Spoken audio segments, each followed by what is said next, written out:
যে বিষয়টির সাথে আজকের এই মাস,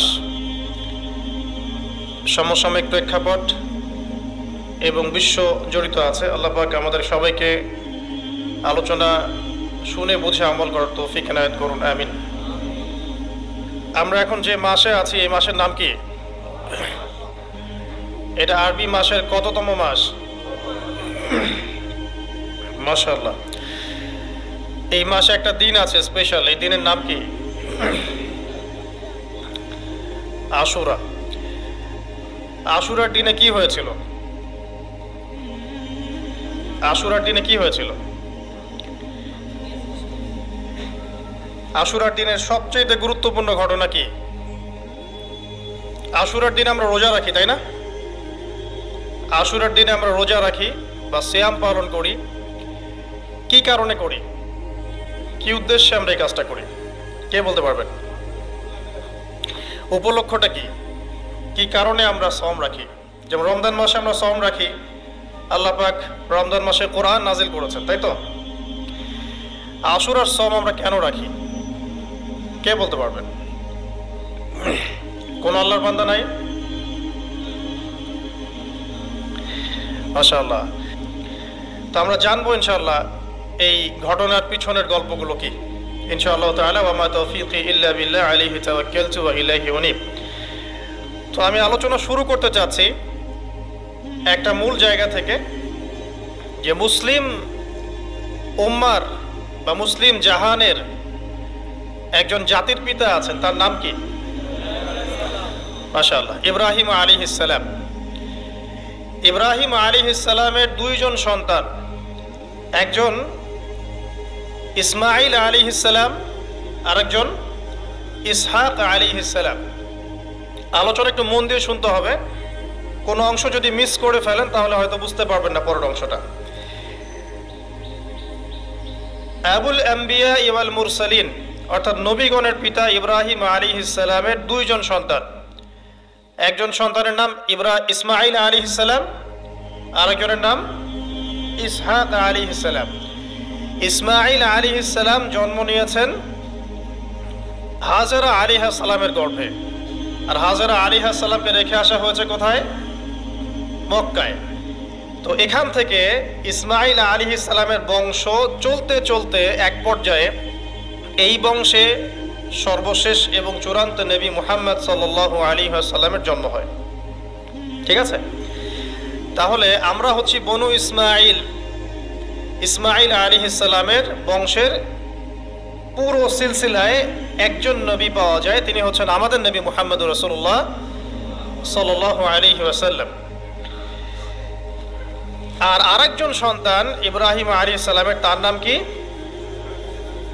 ইসহাক আলাইহিস সালাম। ইসহাক আলাইহিস সালাম জন্মগ্রহণ করেছেন সারা আলাইহিস সালামের গর্ভে। প্রথমে তিনিই ছিলেন, সারা আলাইহিস সালামই প্রথম স্ত্রী।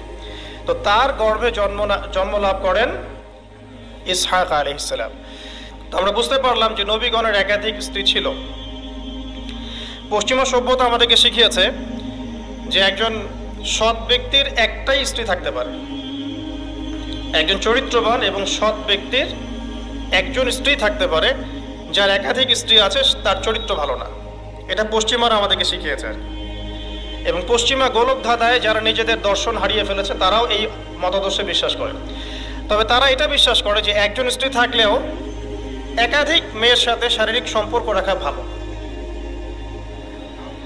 আর ইসলাম বিশ্বাস করে যে যদি কারোর সাথে শারীরিক সম্পর্ক রাখতেই হয় তাকে স্ত্রীর মর্যাদা দিতে হবে।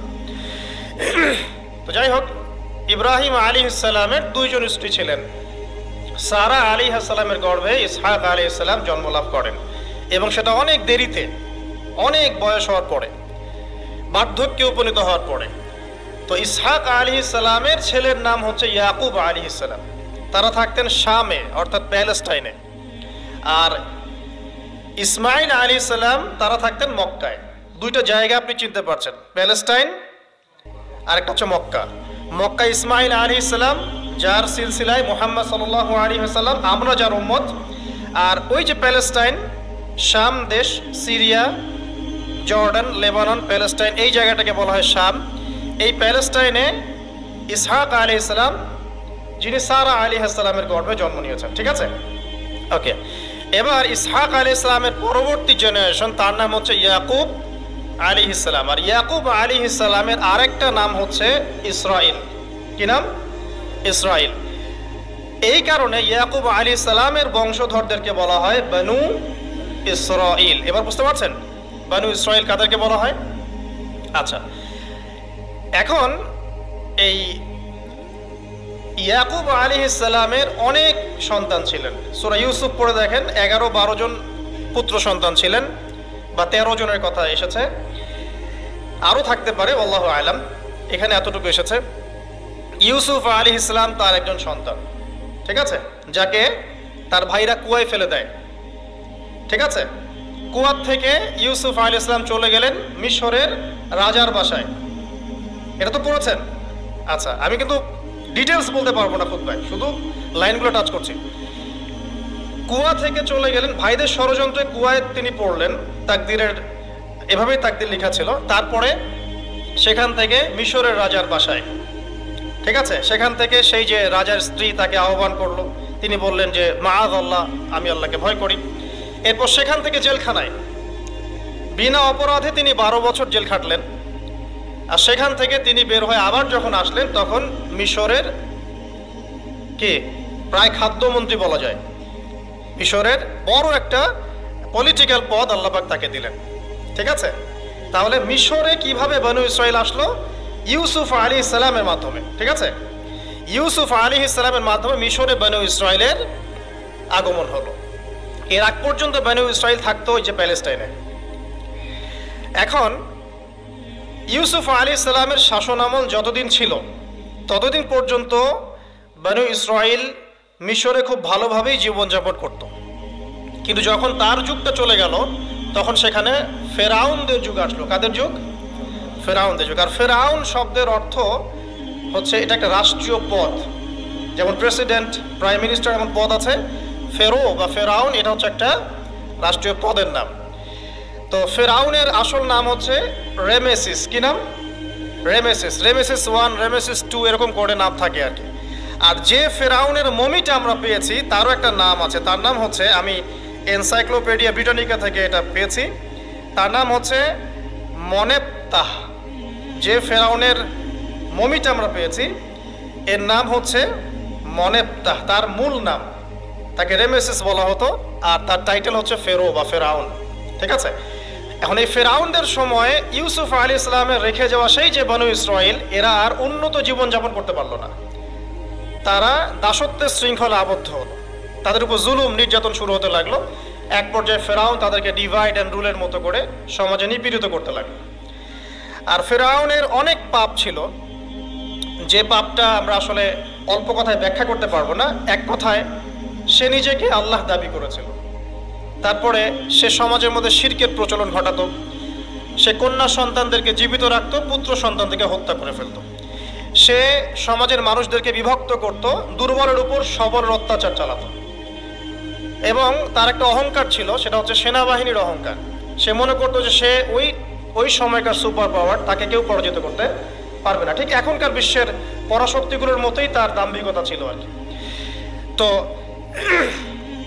একটা কথা বলে নেই, এই ফেরাউন এবং মূসা আলাইহিস সালাম, এই ফেরাউন যখন বনু ইসরাইলকে নির্যাতন করতে লাগলো, তখন আল্লাহ পাক একজন নবী পাঠালেন, তার নাম কি? মূসা আলাইহিস সালাম।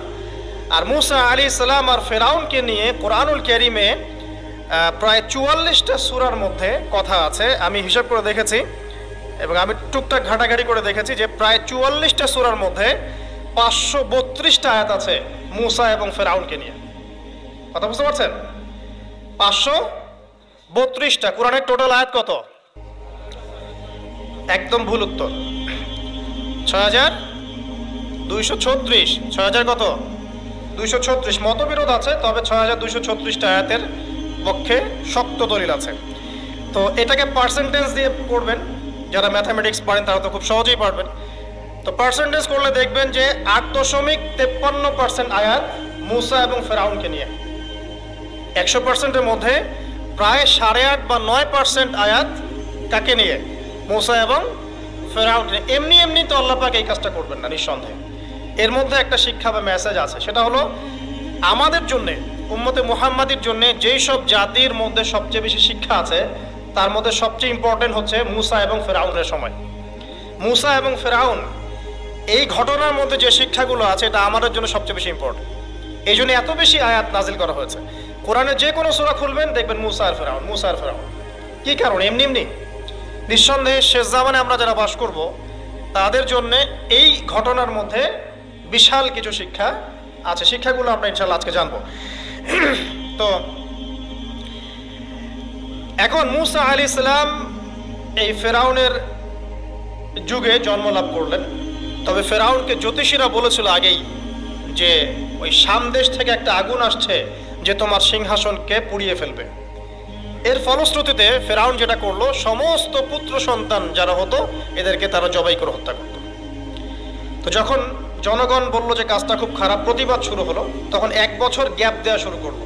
1 বছর মারবে আর 1 বছর রাখবে, আর 1 বছর মারবে আর 1 বছর রাখবে। যেই বছর মারলো না সেই বছর জন্ম লাভ করলো মুসা আলাইহিস ইসলামের ভাই হারুন আলাইহিস সালাম। ঠিক আছে, উনিও কিন্তু নবী ছিলেন। আচ্ছা, আর যে বছর মারার কথা সেই বছর জন্ম লাভ করলেন মুসা আলাইহিস সালাম। এখন আমি খুব শর্ট করে বলছি, অনেক ডিটেলস বলতে গেলে 3টা বেজে যাবে, আজকে আসরও হতে পারে। তো এখন যে বছর মারার কথা সেই বছর জন্ম লাভ করলেন মুসা আলাইহিস সালাম। এখন মুসা আলাইহিস সালামের মা কিন্তু তখন খুব শঙ্কিত, ফেরাউন তার সন্তানকে হত্যা করবে। আল্লাহ রাব্বুল আলামিন কোরআনের মধ্যে বলেছেন সূরা কাসাসের মধ্যে। কোন সূরা? সূরা কাসাস। আমি 2টা সূরার নাম বলছি, আজকে বাসায় গিয়ে পড়বেন। এই 2টা সূরার মধ্যে সবচেয়ে বেশি হিস্ট্রি আছে মুসা এবং ফেরাউন এই বিষয়টার উপরে। একটা সূরার নাম হচ্ছে সূরা তাহা, এখানে সুন্দর করে ধারাবাহিকভাবে গল্পটা দেওয়া আছে।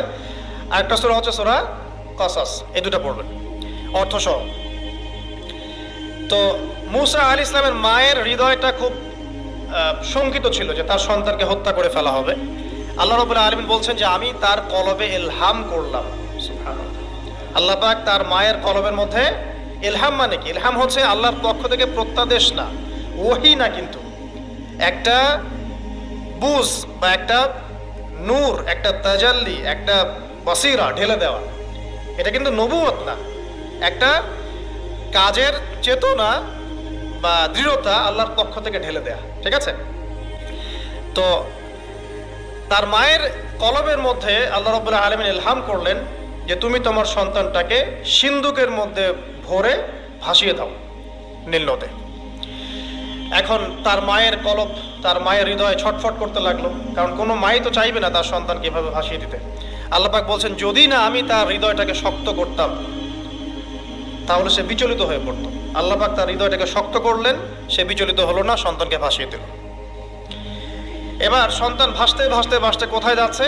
যেখানে ফেরাউনের স্ত্রী গোসল করছে।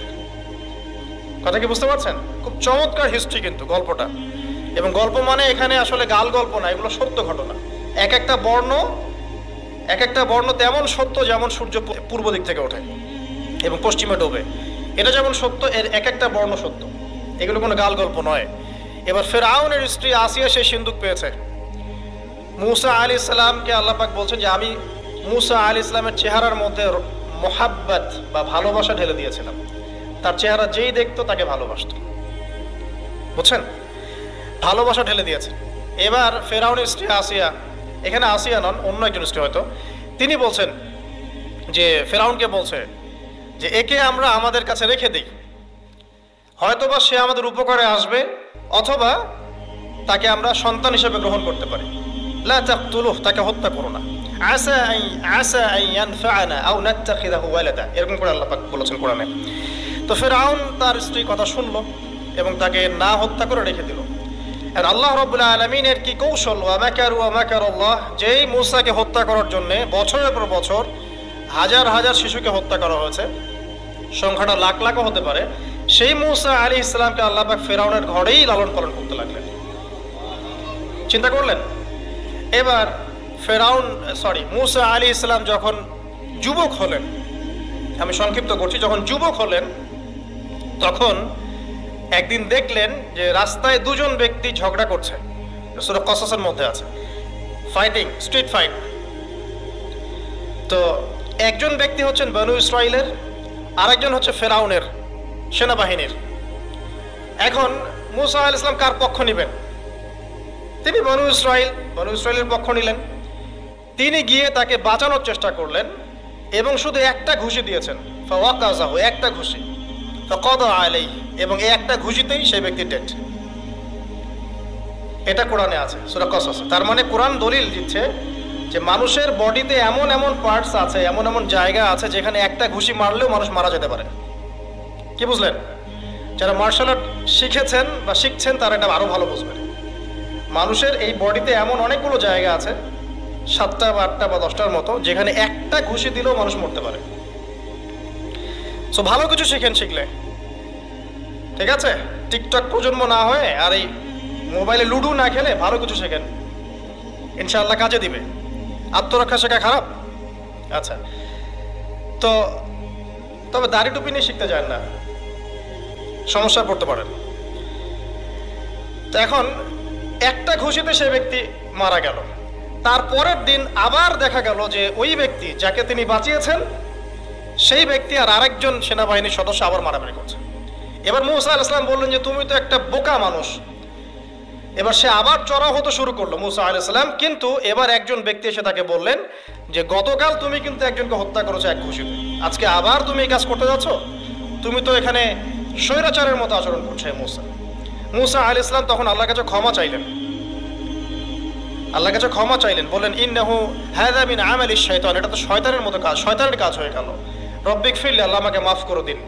ফাগফার আল্লাহ, আল্লাহ পাক বলছেন আমি তাকে মাফ করে দিলাম। তিনি তো ইচ্ছাকৃতভাবে করেন নাই, করেছেন আনইনটেনশনালি, এটা হয়ে গেছে। কিন্তু এখন ফেরাউন মূসা আলাইহিস সালামকে ধাওয়া করতে শুরু করলো, কারণ ফেরাউনের দৃষ্টিতে মূসা আলাইহিস সালাম একটা মার্ডার করেছেন তার দৃষ্টিতে, কিন্তু মূসা আলাইহিস সালাম তো আর এটা করেন নাই, ইচ্ছা করে এটা হয়নি, অ্যাক্সিডেন্টলি হয়ে গেছে। এখন মূসা আলাইহিস সালামকে এক ব্যক্তি এসে বলল তুমি এখান থেকে তাড়াতাড়ি পালাও, এই মিশরে থাকলে ফেরাউন তোমাকে ধরে এখন শাস্তি দিবে। এখন মূসা আলাইহিস সালাম বাধ্য হয়ে মিশর থেকে চলে যাচ্ছেন কোথায়? মাদিয়ান। কোন জায়গা? মাদিয়ান।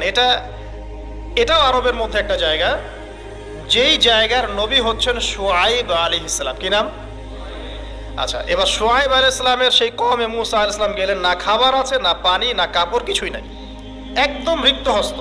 সেখানে গিয়ে তিনি দেখলেন যে এমনই একটা জলাশয়, হয়তোবা আল্লাহ ভালো জানেন, সেই জলাশয়ের কাছে কিছু মানুষ পানি পান করাচ্ছে গবাদি পশুদেরকে।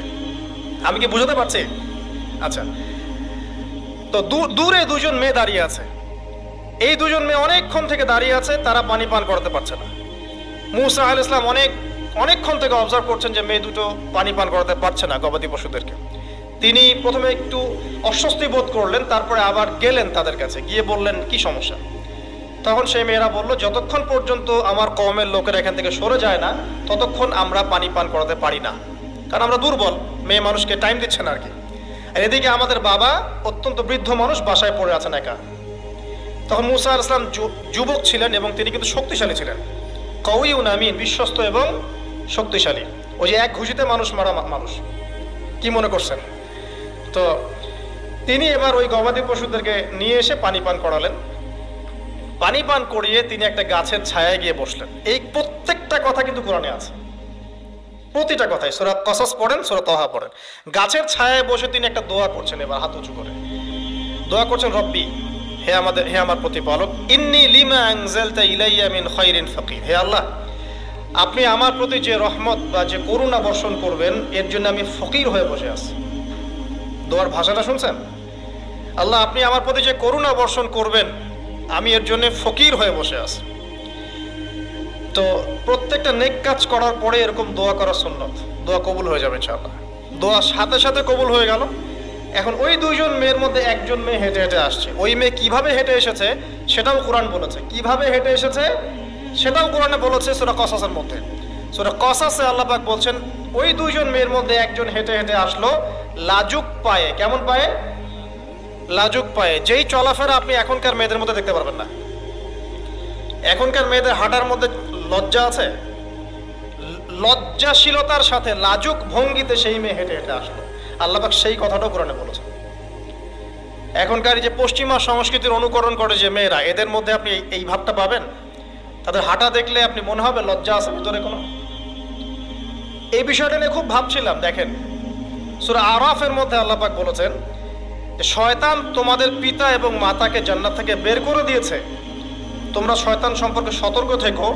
যখন জান্নাত থেকে মানে বের হয়ে যাবেন তার আগে যখন তারা ওই যে গাছের কাছে গিয়েছেন, সর্বপ্রথম যে ঘটনা ঘটেছে সেটা হলো গায়ের কাপড় খুলে গেছে। আমার কথা বুঝতে পারছেন না? ওই ফলের কাছে যাওয়ার পর সর্বপ্রথম যে ঘটনা ঘটেছে জান্নাতে, নিজেদের গায়ের কাপড় খুলে গিয়েছিল। এরপরে গাছের ছাল এবং গাছের যে বড় বড় পাতা জান্নাতের, এগুলো দিয়ে তারা লজ্জাস্থান ঢাকা শুরু করেছিলেন। এটাও কোরআনে আছে। এখন আল্লাহ পাক যখন নামিয়ে দিচ্ছেন দুনিয়াতে, আদম সন্তানদেরকে আল্লাহ পাক বলছেন যে তোমরা শয়তান সম্পর্কে সতর্ক থেকো, শয়তান কিন্তু তোমাদের পিতা মাতার কাপড় খুলে নিয়েছিল। কথা বুঝতে পারছেন? এখন খেয়াল করে দেখেন যে কাপড় খুলে নেওয়া দরকার হচ্ছে না, মানুষ অটোমেটিক কাপড় খুলে দিচ্ছে। কথা কি বুঝতে পারছেন? মনে করে একটা এক্সাম্পল দিই, আল্লাহ না করুক, ধর এই মাঠের মধ্যে 1 লক্ষ মানুষকে জড়ো করে এই মাঝখানে শহীদ মিনারের কাছে যদি আপনাকে কেউ জোর জোর করে 10 জন মানুষ ধরে কাপড় খুলতে চায়, আপনার কেমন লাগবে? চিন্তা করেন, পুরুষ হিসেবে চিন্তা করেন, মহিলার কথা বাদ দেন। আমি আপনি তো পুরুষ, আমাদের কি ভালো লাগবে? আমাদেরকে যদি বলে যে মেরে ফেলবো অথবা কাপড় খুলতে হবে, কোনটা নিবা? আপনি বলবেন হয়তো মেরে ফেল, তাও ভালো, তাই না? তাহলে ওই মানুষদের কথা চিন্তা করেন যারা ইচ্ছায় স্বেচ্ছায় লক্ষ লক্ষ মানুষের সামনে কাপড় খুলে ফেলছে। কেউ বাধ্য করছে না,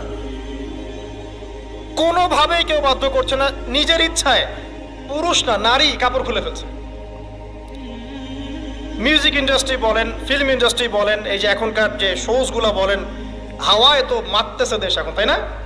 তো এই যে বিষয়গুলো দেখছেন, get up, dress up, dress code, মানুষ কি এটাকে জোর করে খুলে নিয়েছে গা থেকে? ইচ্ছা করে খুলে দিয়েছে। তাহলে এদের অবস্থান চিন্তা করেন যে এদেরকে কার সাথে তুলনা করবেন আপনি? এখন যদি বলেন পশুর সাথে, আমি বলবো তুলনা ঠিক হয়নি, কারণ কোনো পশু নগ্ন চলে না। চলে? কোনো পশু নগ্ন চলে না। তুলনা একটা জাতির সাথে করতে পারেন। ওই যে ব্রাজিলের আমাজন জঙ্গল আছে, ওখানে দেখবেন যারা সমাজ থেকে টোটালি ডিটাচড, যারা না কাপড় কেমন করে পরতে হয়, সভ্যতা কি, সংস্কৃতি কি, ন্যায় কোনটা অন্যায় কোনটা, ওদের গেট আপগুলো দেখবেন, এদের গেট আপগুলো দেখবেন সেম। তাহলে এদের আদর্শ কোথায়?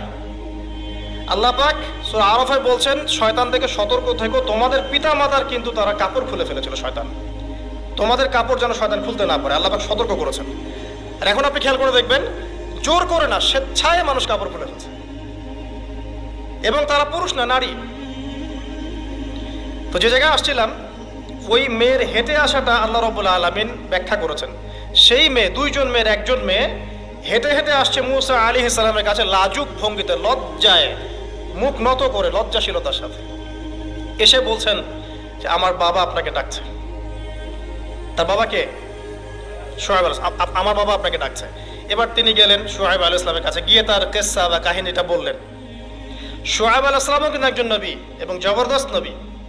বলে রাখি, শুআয়ব আলাইহিস সালামের কওম সর্বপ্রথম সেই কওম যাকে ভূমিকম্প দিয়ে ধ্বংস করা হয়েছিল। সর্বপ্রথম পৃথিবীতে ভূমিকম্প দিয়ে যে কওমকে ধ্বংস করে দেওয়া হয়েছে সেটা হচ্ছে শুআয়ব আলাইহিস সালামের কওম। আর 3টা বড় বড় ভূমিকম্প আমাদের সামনে অপেক্ষা করছে শেষ জামানায়। 3টা হবেই, একটা পৃথিবীর পশ্চিম দিকে, একটা পৃথিবীর পূর্ব দিকে। আর পূর্ব দিক বলতে কিন্তু আমাদের দিক, Indonesia, Malaysia, Bangladesh, Pakistan, Sri Lanka, India, এই পুরো জায়গা হচ্ছে পূর্ব দিক। আর পশ্চিমা সভ্যতা তো বোঝেন, পশ্চিম কোন দিকে। আরেকটা হবে পৃথিবীর মাঝখানে। মাঝখান কোনটা? এই যে জাজিরাতুল আরব, এখানে একটা হবে। এটা হবেই, কোনো বিজ্ঞানী ঠেকাতে পারবে না। তো শুআয়ব আলাইহিস সালামের কওম সেই কওম যাকে ভূমিকম্প দিয়ে ধ্বংস করা হয়েছিল। তো এখন মূসা আলাইহিস সালাম তার কাছে গিয়ে তার ঘটনাগুলো বললেন। শুআয়ব আলাইহিস সালাম তাকে বললেন, ঠিক আছে, আমার মেয়ের একটা দাবি। আমার মেয়ে বলেছে যে তুমি হচ্ছ বিশ্বস্ত এবং শক্তিশালী, তোমাকে যেন আমি আমার কাজে নিয়োগ করি। আসলে মেয়ে বাবাকে ইঙ্গিত একটা মানে মনের ভাব ব্যক্ত করেছে আর কি। তখন তার বাবা সেই ভাবটা বুঝতে পেরেছেন। তিনি বলেছেন, ঠিক আছে, আমি আমার এই মেয়ের সাথে তোমাকে বিয়ে দিব। শর্ত কি? শর্ত হচ্ছে তোমাকে 8 বছর আমার এখানে কাজ করতে হবে। 8 বছর? কত বছর? 8 বছর কাজ করার বিনিময়ে আমি তোমাকে আমার মেয়ের সাথে বিয়ে দিচ্ছি। আর যদি তুমি চাও তাহলে 10 বছর পূর্ণ করতে পারো। ঠিক আছে? তো মূসা আলাইহিস সালাম বলেন ঠিক আছে, আমাদের মাঝে আল্লাহ পাক সাক্ষী হিসেবে যথেষ্ট। এবার সেখানে মূসা আলাইহিস সালাম তার সংসার শুরু করলেন। 10 বছর অতিবাহিত হলো। তারপরে এখন মিশরে ফিরে যাওয়ার পালা। মূসা আলাইহিস সালাম তার স্ত্রীকে নিয়ে কোথায় যাচ্ছেন এখন? মিশর, তার হোম টাউন। ঠিক আছে, মাদারল্যান্ড। কিন্তু যাত্রা পথে তুয়া উপত্যকায় বিভিন্ন কিতাবে এসেছে তার স্ত্রীর প্রসব বেদনা শুরু হয়। তখন তিনি আগুন তালাশ করতে থাকেন। আগুন তালাশ করতে করতে আস্তে আস্তে তিনি এমন একটা জায়গার দিকে চলে যান তুয়া উপত্যকায়, যেখানে দেখেন যে গাছের উপর আগুন জ্বলছে। এবং তখন আগুনকে ফলো করতে করতে হঠাৎ তিনি এক গায়েবী আওয়াজ শুনতে পান। আওয়াজটা হচ্ছে এমন, আমি একটু পড়ে শোনাই। আওয়াজটা হচ্ছে এমন যে ইন্নী আনা রব্বুক ফাখলা'না আলাইক ইন্নাকা বিল ওয়াদিল মুকদ্দাস তুয়া। এই আওয়াজটা আল্লাহ পাকের। কার আওয়াজ? সুবহানাল্লাহ। আল্লাহ পাক মূসা আলাইহিস সালামের সাথে কথা বলছেন এই জায়গায়। আল্লাহ পাক বলছেন, নিশ্চয়ই আমি তোমার রব, তোমার জুতা খুলে ফেলো, কারণ তুমি একটা পবিত্র উপত্যকায় আছো। চিন্তা করতে পারেন? ওয়া আনা ইখতারতুকা, এবং আমি তোমাকে বাছাই করেছি হে মূসা, ফাসতামি লিমা ইউহা, তুমি খুব মনোযোগ দিয়ে শোনো, আমি তোমার কাছে যা ওহী করছি এটা মনোযোগ দিয়ে শোনো। ইন্নানি আনা আল্লাহ, নিশ্চয়ই আমি আল্লাহ। আল্লাহ বলছেন ইন্নানি আনা আল্লাহ, নিশ্চয়ই আমি আল্লাহ। লা ইলাহা ইল্লা আনা, আল্লাহ বলছেন আমি ছাড়া কোনো ইলাহ নেই। ফা'বুদনি, আমার ইবাদত করো। ওয়া আকিমিস সালাতা লিযিকরি, আমার স্মরণের জন্য সালাত কায়েম করো। ইন্নাস সাআতা লাআতিয়াতুন, নিশ্চয়ই কিয়ামত অবশ্যই আসবে। আকাদু উখফিহা, আমি এটাকে গোপন রেখেছি। লিতুজজা কুল্লু নাফসিন বিমা তাসআ, যাতে করে প্রত্যেক নফসকে তার প্রতিদান দেয়া যায়। ফালা ইয়াসুদ্দান্নাকা আনহা মান লা ইউমিনু বিহা ওয়াত্তাবা হাওয়াহু ফাতারদা, যারা প্রবৃত্তির অনুসরণ করে তারা যেন তোমাকে এই বিষয়টার প্রতি ঈমান আনা থেকে দূরে রাখতে না পারে। আল্লাহ পাক এই পর্যন্ত বললেন। এরপর আল্লাহ বলছেন, ওয়ামা তিলকা বিয়ামিনিকা ইয়া মূসা, মূসা তোমার ডান হাতে এটা কি? মূসা আলাইহিস সালাম বলছেন যে ক্বালা হিয়া আসায়া, এটা আমার লাঠি। তার সাথে কি ছিল? একটা লাঠি।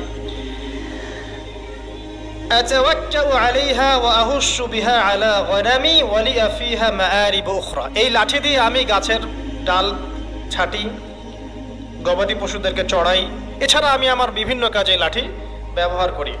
আল্লাহ পাক বলছেন, ক্বালা আলকিহা ইয়া মূসা, মূসা এটা নিক্ষেপ করো দেখি, হাত থেকে ছুঁড়ে মারো। মূসা আলাইহিস সালাম ছুঁড়ে মারলেন। ফাআলকাহা, তিনি ছুঁড়ে মারলেন। ফাইদা হিয়া হাইয়াতুন তাসআ, সাথে সাথে লাঠিটা ছোটাছুটি শুরু করলো সাপের মতো। অন্য সূরায় আছে এই দৃশ্য দেখার সাথে সাথে মূসা আলাইহিস সালাম উল্টা দিকে দৌড় দিয়েছিলেন। স্বাভাবিক, ভয় পাওয়া স্বাভাবিক। তো তখন আল্লাহ পাক বলেছিলেন যে তুমি ভয় পেও না, আমার কাছে নবীগণ ভয় পায় না। ঠিক আছে, অন্য সূরায় এগুলো আছে, আমি শর্ট করে বলছি। এরপরে আল্লাহ পাক বললেন, ক্বালা খুযহা ওয়া লা তাখাফ, তুমি এটাকে ধরো, এটাকে ভয় পেও না। সানুঈদুহা সিরাতাহাল উলা, তুমি ধরা মাত্রই সেটা আবার লাঠিতে রূপান্তরিত হবে। আরেকটা কাজ করো, ওয়াদমুম ইয়াদাকা ইলা জানাহিক, তোমার হাতটাকে বগলের নিচে নিয়ে যাও। তাখরুজ বাইদা মিন গায়রি সু, এটাকে বের করো, তারপর দেখবে এটা স্বচ্ছ আলো প্রদান করবে। সুবহানাল্লাহ। বগলের মধ্যে হাত নিয়ে আসো, হাতটাকে বের করো, দেখবে হাত থেকে স্বচ্ছ আলো বের হবে। এই দুইটা মুজিজা আল্লাহ পাক তাকে দিলেন। আয়াতান উখরা, এটা আরেকটা নিদর্শন। তো এখানে কি হলো? মূসা আলাইহিস সালাম নবুয়ত পেলেন। Shortcut key? মূসা আলাইহিস সালাম কি পেলেন? নবুয়ত পেলেন। নবুয়ত পাওয়ার সাথে সাথে আল্লাহ পাক তাকে দুটো মুজিজা দিলেন। একটা হচ্ছে লাঠি, আর একটা কি? হাত বগল থেকে বের করলেই কি হবে? আলো বের হয়ে যাবে। এবার তার ডিউটি কি? আল্লাহ পাক ডিউটি দিচ্ছেন তাকে যে ইযহাব ইলা ফিরআউনা ইন্নাহু তাগা, এবার তোমার কাজ হচ্ছে তুমি ফেরাউনের কাছে যাবে, কারণ ফেরাউন সীমা লঙ্ঘন করেছে। তখন মূসা আলাইহিস সালাম বললেন, রব্বি ইশরাহ লি সাদরি, আল্লাহ আমার বক্ষটাকে প্রশস্ত করে দিন। মানে আমার তো সেখানে যাওয়ার সাহস হচ্ছে না, আমি তো সেখানে ওদের দৃষ্টিতে একজন খুনের আসামি, ওদের দৃষ্টিতে ওরা তো আমাকে পেলে হত্যা করে ফেলবে। আল্লাহ পাক বলছেন, কেল্লা, কখনো না, তারা তোমাকে হত্যা করতে পারবে না। তখন তিনি দোয়া করছেন, আল্লাহ আমার হৃদয়টাকে প্রশস্ত করে দিন, ওয়া ইয়াসসির লি আমরি, আমার কাজকে সহজ করে দিন। ওয়াহলুল উকদাতাম মিন লিসানি, আমার লিসান, আমার জিহ্বায় জড়তা আছে আল্লাহ, এটাকে দূর করে দিন। ইয়াফকাহু কওলি, যাতে মানুষ আমার কথা বুঝতে পারে। এই দোয়া করলেন, কবুল হয়ে গেল। এবং আরো দোয়া করলেন যে ওয়াজআলি ওয়াজিরাম মিন আহলি, আমার পরিবারের মধ্য থেকে একজন ওয়াজির দেন। ওয়াজির মানে সহায়ক, যেটা হচ্ছেন হারুন আলাইহিস সালাম, যাতে করে আমরা কি করতে পারি, বেশি বেশি আপনার জিকির করতে পারি এবং আমাদের কাজ সহজ হয়। তো আল্লাহ রাব্বুল আলামিন তার ভাই হারুন আলাইহিস সালামকেও নবুয়ত দান করলেন, দুজন মিলে। এখন আল্লাহ পাক বলছেন ইযহাবা ইলা ফিরআউন, তোমরা দুজন ফিরআউনের কাছে যাও, ইন্নাহু তাগা, সে সীমা লঙ্ঘন করেছে, তবে ফাকুলা লাহু কাওলাল লাইয়িনা, তার সাথে নরম সুরে কথা বলো, লাআল্লাহু ইয়াতাযাক্কারু আও ইয়াখশা, হয়তোবা সে উপদেশ গ্রহণ করবে অথবা আল্লাহকে ভয় করতে পারে। তো ডিউটি দেওয়া হলো যে তোমাদের কাজ এখন এটা, এবং তোমাদের ভয় পাওয়ার কোনো কারণ নাই, সে তোমাদের কোনো ক্ষতি করতে পারবে না। তার কাছে যাও, মুজিজা দেখাও, আল্লাহর দিকে দাওয়াত দাও, লা ইলাহা ইল্লাল্লাহ। যদি সে দাওয়াত কবুল করে আলহামদুলিল্লাহ, যদি না করে তাহলে আমি আল্লাহ তার জন্য যথেষ্ট। এবার শর্ট করে নিয়ে আসি, মুসা আলাইহিস সালাম সেখানে গেলেন, যাওয়ার পরে ফিরআউনকে দাওয়াত দিলেন। তো ফিরআউন বলছে ক্বালা ওয়া মার রাব্বুকুম ইয়া মুসা, কোন রবের কথা বলছো? অন্য আয়াতে সে বলেছিল যে আনা রাব্বুকুমুল আ'লা, আমি তোমাদের মহান রব। ঠিক আছে, তো মুসা আলাইহিস সালাম ব্যাখ্যা করলেন, আমি সেই রবের কথা বলছি যে রব আসমান সৃষ্টি করেছেন, জমিন সৃষ্টি করেছেন, যেভাবে তাওহীদের দাওয়াত দিতে হয় সব দিলেন। এরপরেও ফিরআউন সেটা গ্রহণ করলো না। তখন মুসা আলাইহিস সালাম বললেন, যদি আমি তোমাকে কোনো বড় নিদর্শন দেখাই তারপরেও কি বিশ্বাস করবে না? তখন ফিরআউন বলল যে দেখাও দেখি। তখন তিনি লাঠি ছুঁড়ে মারলেন, সাপ হয়ে গেল। এই দৃশ্য থেকে ফিরআউনের পরিবারের সবাই ভয় পেয়েছিল, কিন্তু পলিটিক্যাল স্বার্থে ফিরআউন বলেছিল যে সে একজন বড় জাদুকর, জনগণকে তো বোঝাতে হবে কিছু, নিজে ভয় পেলেও জনগণকে তো কিছু বোঝাতে হবে। সে জনগণকে বলছে আসলে সে একজন বড় জাদুকর, সে চাচ্ছে তোমাদের ন্যাশনের মধ্যে ফাটল সৃষ্টি করতে। তো এখন কি করা যাবে? পরামর্শ করা হলো, তার কাছের কিছু মানুষ থাকে না, তার মন্ত্রী পরিষদ যারা শয়তানিতে পিএইচডি করেছিল আর কি, তারকে পরামর্শ দিল যে একটা কাজ করা যাক, একটা বড় ময়দানে যাওয়া যাক, সেখানে আমরা বড় বড় জাদুকরদেরকে ডাকবো, এখানে একটা জাদুর ব্যাটল হবে, মোনাজারা হবে জাদুর। সব বড় বড় জাদুকরকে ডাকা হলো মিশরের, এবং বলে রাখি যে জাদুবিদ্যা কিন্তু সত্য, সুলাইমান আলাইহিস সালামের সময় থেকে এটা চলে আসছে। হারুত এবং মারুত ফেরেশতাকে কিন্তু এর মধ্য দিয়ে পরীক্ষা করা হয়েছে মানব জাতিকে। যাই হোক, তো জাদু থেকে বাঁচার জন্য কোরআন এবং সুন্নাহর যে দোয়া কালামগুলো আছে এগুলো নিয়মিত পড়বেন ইনশাআল্লাহ। আল্লাহ পাক আমাদেরকে হেফাজত করুন, আমিন। তো আমি শর্ট করছি। তো এবার জাদুকররা একদিকে, মুসা আলাইহিস সালাম একদিকে। তো মুসা আলাইহিস সালামকে তারা বলছে তুমি আগে ছুঁড়ে মারবে না আমরা ছুঁড়ে মারবো। মুসা আলাইহিস সালাম বলছে বাল আলকু, তোমরা ছুঁড়ে মারো। তখন তারা যখন তাদের লাঠিগুলো ছুঁড়ে মারলো, এগুলো সাপ হয়ে গেল। এটা একটা চোখের ভেলকিবাজি ছিল। আল্লাহ পাক এই জাদুটাকে বলেছেন কোরআনে সিহরুন আযীম, বড় একটা জাদু করেছিল তারা, মানে তারা জাদুবিদ্যায় খুব পারদর্শী ছিল। এখন যেমন সায়েন্সের যুগ, তখন কিন্তু জাদুবিদ্যার যুগ ছিল। ঠিক আছে, তো মুসা আলাইহিস সালাম তারপর কিছুটা ভয় পেয়ে গেলেন। আল্লাহ পাক বলেন তুমি ভয় পেও না, বরং তোমার লাঠি ছুঁড়ে মারো, ইন্নাকা আনতাল আ'লা, তুমি বিজয়ী হবে ইনশাআল্লাহ তাআলা। এরপর মুসা আলাইহিস সালাম লাঠি ছুঁড়ে মারার সাথে সাথেই তার লাঠিটা যে সাপে রূপান্তরিত হলো, এই সাপটা বাকি সব সাপকে খেয়ে ফেললো। এই দৃশ্য দেখার সাথে সাথেই ওই জাদুকর যারা ছিল, সবচেয়ে বড় বড় জাদুকর, একটা সমাজে সবচেয়ে বড় বড় জাদুকর, সাথে সাথে মুসলিম হয়ে গেল। বললো যে আমান্না বিরব্বি হারুন ওয়া মুসা, আমরা মুসা এবং হারুনের রবের প্রতি ঈমান নিয়ে আসলাম। তখন ফিরআউন বলল যে ও আচ্ছা, তাহলে ইন্নাহু কাবীরুকুম আল্লামাকুমুস সিহর, তাহলে মুসাই হচ্ছে তোমাদের লিডার, যে তোমাদেরকে জাদু শিখিয়েছে। তাহলে পলিটিক্যাল লোকজনের কথাগুলো এরকমই হয়, সত্য কখনো স্বীকার করতে যাবে না। তো যে তাহলে মুসাই মনে হয় তোমাদের চেয়ে বড় জাদুকর, তাহলে তোমাদের শাস্তি দিব এবার আমরা। কি শাস্তি? ওই যে শুলদণ্ড দিয়ে ডান দিকের হাত বাম দিকের পা কেটে ফেললো। চিন্তা করতে পারেন, একদিকের হাত একদিকের পা কেটে শুলদণ্ড দিয়ে ঝুলিয়ে রাখলো। তখন এই জাদুকররা এমন একটা কথা বলেছে যেটা পড়লে ওটা চোখ দিয়ে পানি পড়ে যায়। এই জাদুকররা বলেছিল যে তোমার যা ইচ্ছা তুমি তা করো, ফাকদি মা আনতা ক, তোমার যা মনে চায় তাই করো। কথাটা শুনছেন? ফাকদি মা আনতা ক, তোমার যা মনে চায় তাই করো। কিন্তু আমরা ইন্না আমান্না বিরব্বি হারুন ওয়া মুসা, আমরা মুসা এবং হারুনের রবের প্রতি ঈমান এনেছি। আশা করা যায় যে আমরা এই ঈমান আনার ফলে সারা জীবন জাদুবিদ্যা চর্চা করে যে পাপ করেছি, আল্লাহ পাক সব পাপ মাফ করে দিবেন ইনশাআল্লাহ। দেখেন, একটা সেজদা না করেও তারা জান্নাতে চলে গেল। দেখলেন, তারা কিন্তু নামাজ পড়তে পারে নাই, সুযোগ হয়নি, রোজা রাখতে পারে নাই, যাকাত দিতে পারে নাই, শুধু খালেস ঈমান যে না আল্লাহকে চিনেছি, আল্লাহ ছাড়া কোনো ইলাহ নাই, আল্লাহ ছাড়া কাউকে পরোয়া করি না, আল্লাহই সব কিছু। তারপরে তাদেরকে ফাঁসি দেওয়া হলো, হাত পা কেটে ফেলা হলো, জান্নাত। এই ঘটনাটা পড়বে তহার মধ্যে আছে। যাই হোক, এখন এভাবে যখন মূসা আলাইহিস সালামকে পরাজিত করতে পারলো না, মূসা আলাইহিস সালাম তাদেরকে সময় দিলেন, তওবা করে ফিরে আসো, আল্লাহ পাক মাফ করে দিবেন। কিন্তু ফেরাউন এবং তার দলবল এগুলো সহ্য করলো না, বরং ফেরাউন টিটকারি করছিল, এই হামান তুমি আছো? হামান বলছে হ্যাঁ আছি। আমার জন্য একটা বড় প্রাসাদ নির্মাণ করো, ইট পোড়াও, আমার জন্য উঁচু প্রাসাদ তৈরি করো, যাতে আমি উকি মেরে দেখতে পারি মুসার রব কোথায় আছে। কথা বুঝতে পারছেন? আমার কাছে মনে হয় হয়তোবা, আল্লাহু আ'লাম, হয়তোবা এই আয়াতটা মিশরের পিরামিডের দিকে ইঙ্গিত করছে, হয়তোবা, আমি জানি না সঠিক, আমি মানে 100% নিশ্চিত ভাবে বলতে পারবো না, কিন্তু আমার কাছে মনে হয় হয়তোবা এটা সেই সময়কারী ঘটনা, যে হামান ইট পোড়াতে থাকো, ইট এবং পাথর পোড়াও, উঁচু উঁচু উঁচু একদম সর্বোচ্চ কিছু তৈরি করো, প্রাসাদ তৈরি করো, যাতে করে আমি তার উপরে উঠে মুসার ইলাহকে দেখতে পারি। এটা কার কথা ছিল? ফেরাউনের। এটা করাও হয়েছে। এরপরে 9টা আযাব আল্লাহ পাক দিয়েছেন। কয়টা?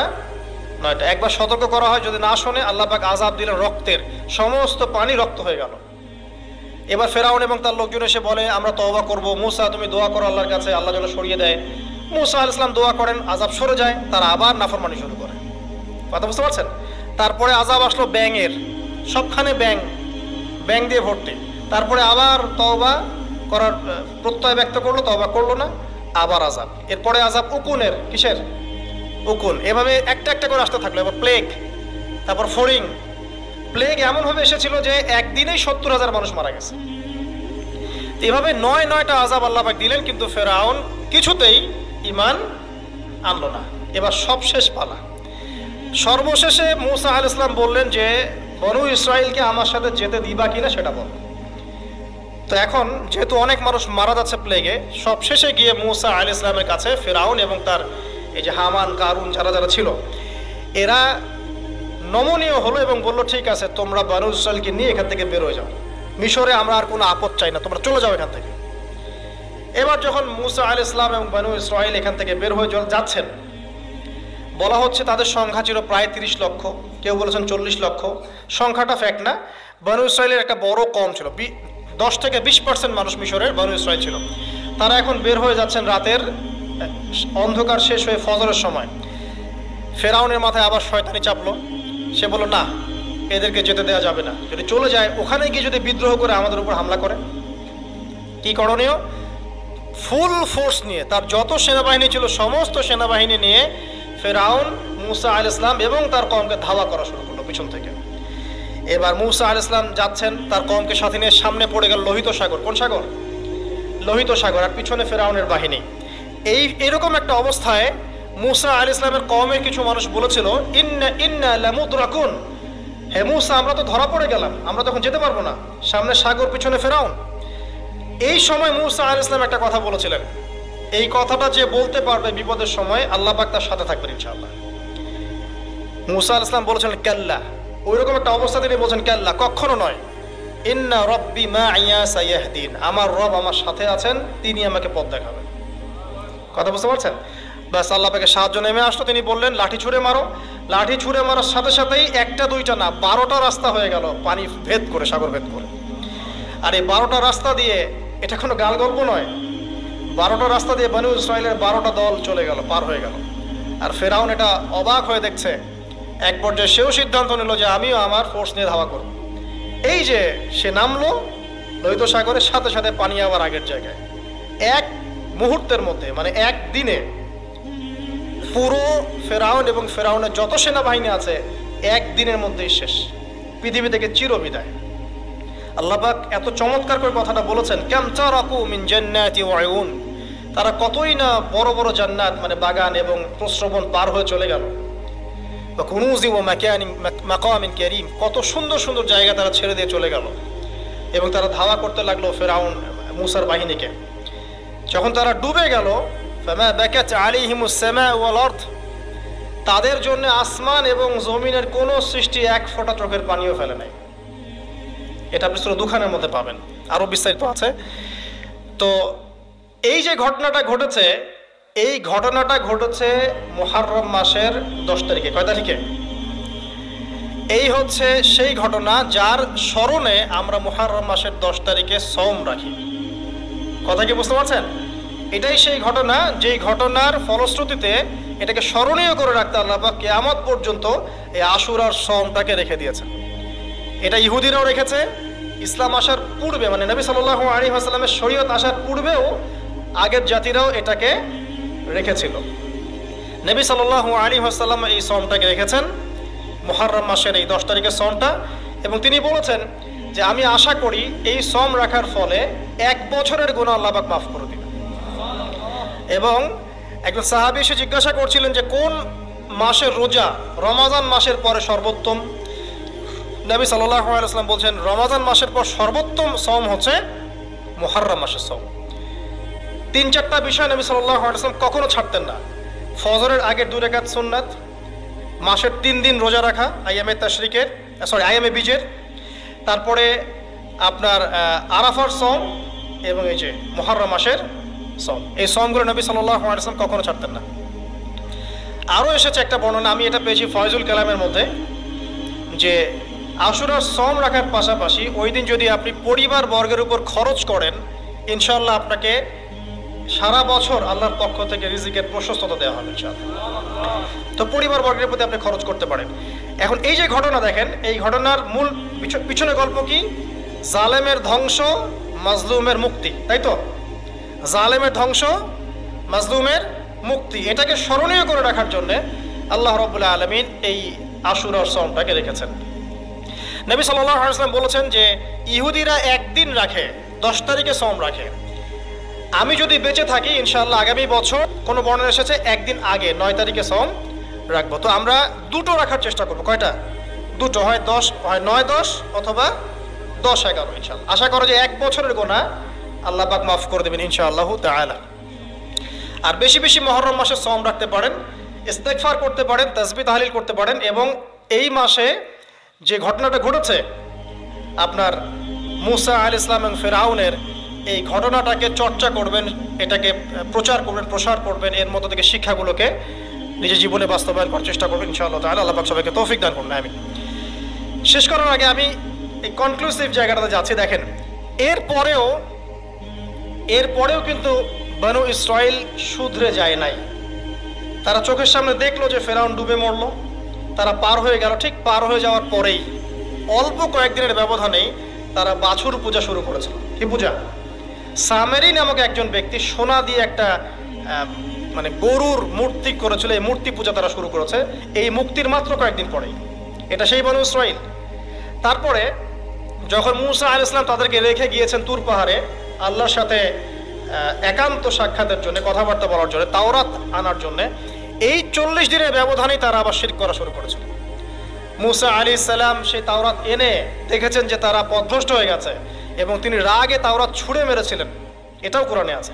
এবং তার ভাই হারুন তার চুল এবং দাড়ি তিনি চেপে ধরেছিলেন, তোমাকে রেখে গেলাম, তুমি কি করলা? তখন হারুন আলাইহিস সালাম বলেছিলেন যে আমি আমার নিজের নফসের ভয় করছিলাম যে তারা আমাকে হত্যা করে ফেলতে পারে, অথবা বনু ইসরাইলের মধ্যে বিভক্তি সৃষ্টি হতে পারে, এই জন্য আমি কিছু বলতে পারি, আমি মাজলুম ছিলাম। এই অল্প কয়েকদিনের মধ্যেই তারা শিরক করলো, তারা বাছুর পূজা করলো। আল্লাহ পাক তাদেরকে বললেন তোমরা আমালিকা সম্প্রদায়ের বিরুদ্ধে যুদ্ধ করো। তারা প্যালেস্টাইনে থাকতো, আমালিকা সম্প্রদায় প্রচণ্ড শক্তিশালী। তখন এই বনু ইসরাইল বলেছিল, হে মূসা, ইযহাব আনতা ফাযহাব আনতা ওয়া রাব্বুকা ফাকাতিলা, হে মূসা তুমি যাও আর তোমার রব যাও গিয়ে যুদ্ধ করো। ওয়া ইন্না হাহুনা কাঈদুন, আমরা এখানে বসে থাকি। কে বলেছে এটা? এই বনু ইসরাইল, যাদেরকে আল্লাহ পাক এত বড় বিপদ থেকে মুক্তি দিয়েছেন। তারপরে তাদেরকে মান্না এবং সালোয়া খাওয়ার পাঠানো হচ্ছে, এই খাওয়ার পর্যন্ত তাদের ভালো লাগছে না। তারা বলছে হে মূসা আল্লাহকে বলো আল্লাহর জন্য আমাদেরকে এই যে পেঁয়াজ, এই যে রসুন, ডাল, মসুর এগুলো উৎপন্ন করার তৌফিক থাকে। চিন্তা করতে পারেন এরপরে তারা আবার বললো একদল মানুষ বনু ইসরাইলের, আল্লাহকে সামনে এনে হাজির করে দাও, না হলে বিশ্বাস করবো না। তারপর এরকম 70 জন মানুষকে বাছাই করে মূসা আলাইহিস সালাম নিয়ে গেলেন তুর পাহাড়ে। আল্লাহ পাক ওদেরকে মৃত্যু দিয়েছেন, আবার জীবিত করেছেন। মানে এরপরে তারা এত বেশি সীমা লঙ্ঘন করা শুরু করলো যে তারপর তারা আবার অধঃপতনের অতল তলে চলে গেল। কথা বুঝতে পারছেন? 40 বছর পর্যন্ত তিহ নামক জায়গায় খালি ঘুরতেই ছিল। সকালবেলা যাত্রা শুরু করে, সন্ধ্যায় থেকে আবার সে জায়গায় ফিরে আসছে। এভাবে 40 বছর। কতদিন? 40 বছর। তারপর মূসা আলাইহিস সালাম ইন্তেকাল করলেন এবং মূসা আলাইহিস সালামের কবর আমাদের নবী সাল্লাল্লাহু আলাইহি ওয়াসাল্লাম দেখিয়ে দিয়েছেন যে ওই যে লাল ডিবি দেখা যায়, ওই লাল ডিবির উপরে মূসা আলাইহিস সালামের কবর আছে। মূসা আলাইহিস সালামের পরে ওই যে অমীমাংসিত যুদ্ধ আমালিকা সম্প্রদায়ের সাথে, এটার বাস্তবায়ন করেছেন পরবর্তীতে ইউশা বিন নুন নামে একজন নবী। কি নাম? ইউশা বিন নুন। তার নেতৃত্বে তালুত নামক সেনাপতি এই যুদ্ধের নেতৃত্ব দেন এবং ওদের দলের মধ্যে ছিল বড় যোদ্ধা, তার নাম জালুত।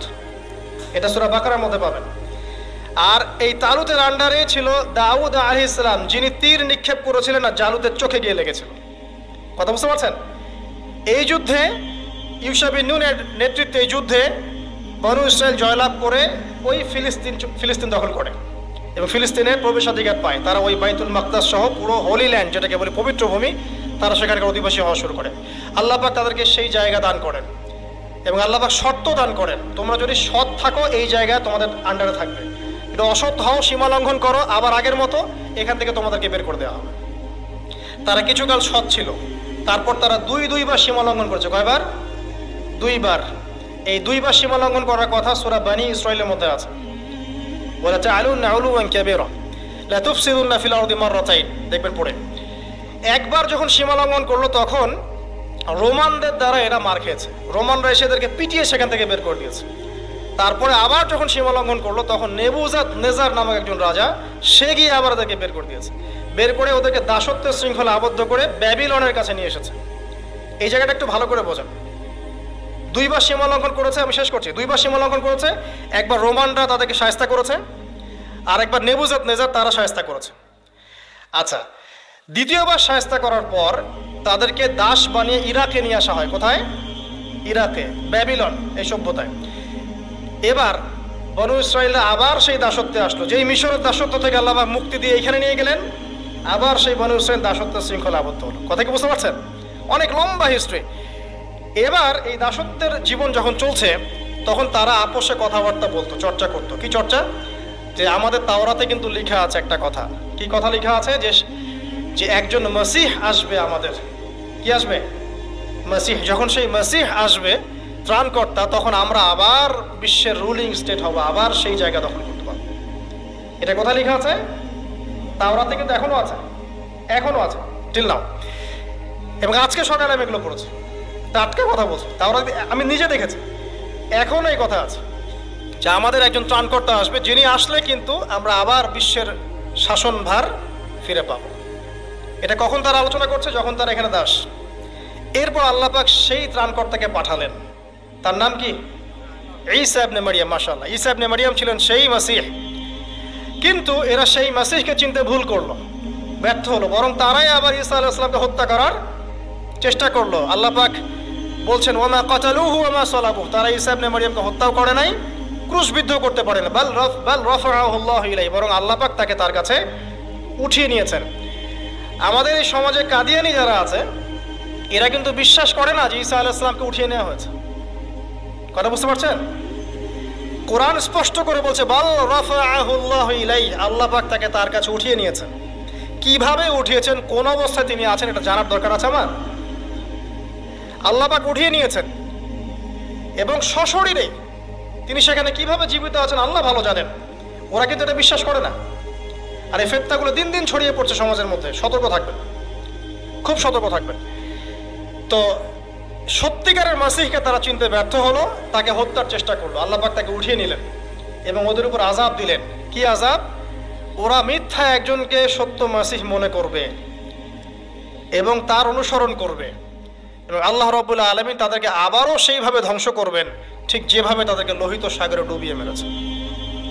ফেরাউনকে যখন ডুবিয়ে মারা হয়, তারপরে এই যে 1907 সালে তার মমিটা আবিষ্কার করা হয়, তার আগে মমিটার সন্ধান পাওয়া গেছে 1897 সালের দিকে। কত সালের দিকে? এই যে 1897 সালের দিকে। আর 1907 সালে এটাকে মমিটা গবেষণা করে রেজাল্ট জানিয়ে দেওয়া হয় যে এটা সেই ব্যক্তিরই মমি, নিশ্চিত। এখন একটা জিনিস মিলাচ্ছে আপনাদের সামনে। যখন থেকে ফেরাউনের মমি পাওয়া গেছে, তখন থেকে পৃথিবীতে দেখবেন একটা রেভলিউশনও চলছে। এটাকে বলে জায়নিস্ট মুভমেন্ট। কি মুভমেন্ট?